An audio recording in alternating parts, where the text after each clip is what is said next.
ایک لفظ ہمارے صوفیاء میں سالکین طریقت میں بڑا معروف ہے، اس کو کہتے ہیں فیض۔ نبی پاک سید عالم صلی اللہ تعالی علیہ وآلہ وسلم کی سنت اور شریعت میں اور دین میں اس کا پورا ایک مقام ہے۔ علم دو قسم کے ہوتے ہیں، ایک خبر کا علم ہوتا ہے اور ایک نظر کا علم ہوتا ہے۔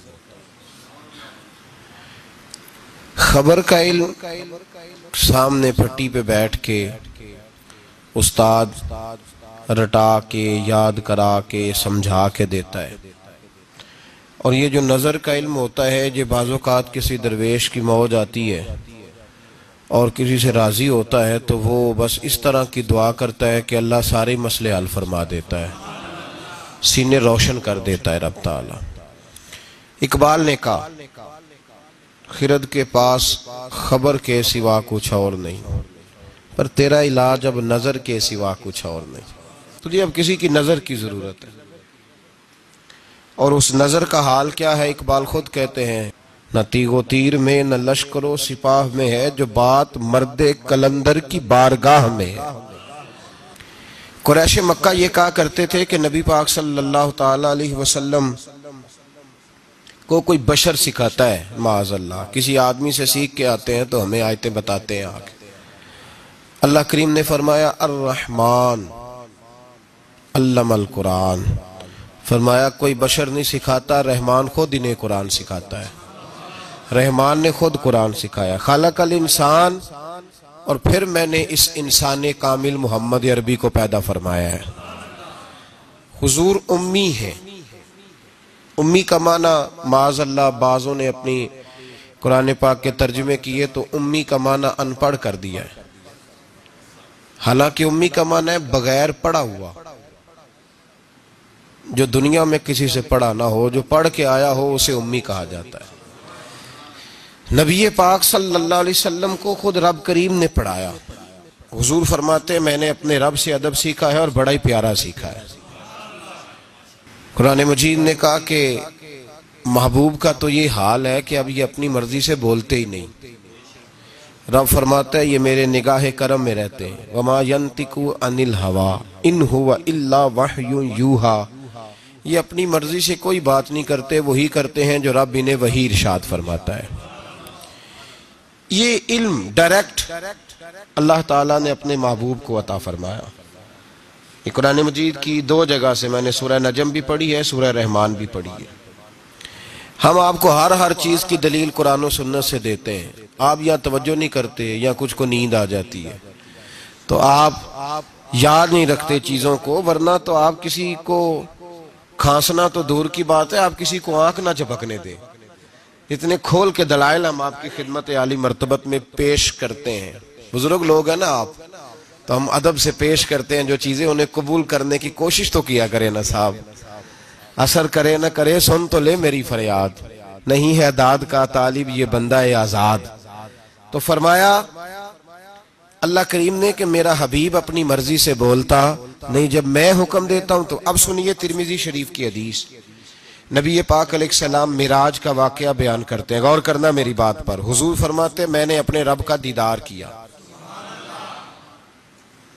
اور رب تعالیٰ نے اپنا دست قدرت، اللہ نے اپنا دست قدرت، دست مبارک، حضور فرماتے رب نے، اللہ نے اپنا دست قدرت میری پشت پہ رکھا، اور میں نے اس کی ٹھنڈک سینے میں محسوس کی۔ اللہ نے پشت پہ ہاتھ رکھا تو میں نے اس کی ٹھنڈک، یہ ترمذی کے لفظ ہیں، میں نے دل میں اس کی ٹھنڈک محسوس کی، اور پھر ہر چیز کا علم اللہ نے مجھے عطا فرما دیا۔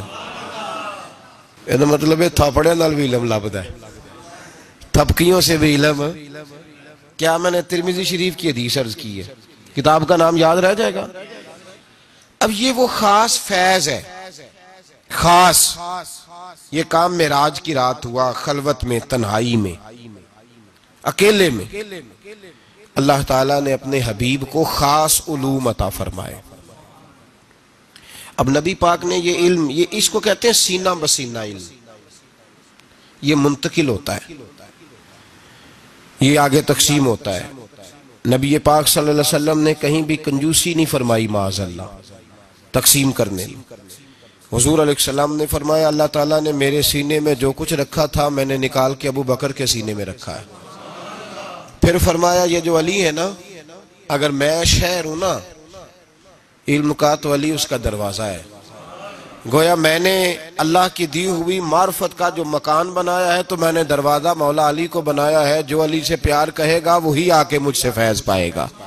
انا مدینۃ العلم وعلی بابھا۔ تو حضور نے اپنے غلاموں میں وہ علم بانٹا، نبی پاک نے اپنے غلاموں میں وہ علم بانٹا۔ حضرت عمر نے خواب دیکھا، کہا یا رسول اللہ میں نے خواب دیکھی ہے، آپ دودھ پی رہے تھے اور دودھ کچھ بچ گیا تو آپ نے مجھے دیا ہے، اس کا کیا مطلب ہے؟ تو حضور نے فرمایا میں نے تجھے اپنے علم کا فیض عطا فرمایا ہے، میں نے تجھے اپنے علم کی برکت دی ہے۔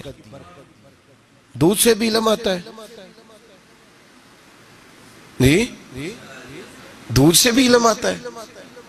لوگ تو کہتے ہیں تسی پھوکاں دے لگے ہو، بھائی دودھ سے بھی علم آتا ہے۔ حضور فرما رہے ہیں کہ میں نے بچا ہوا دودھ تجھے دیا ہے۔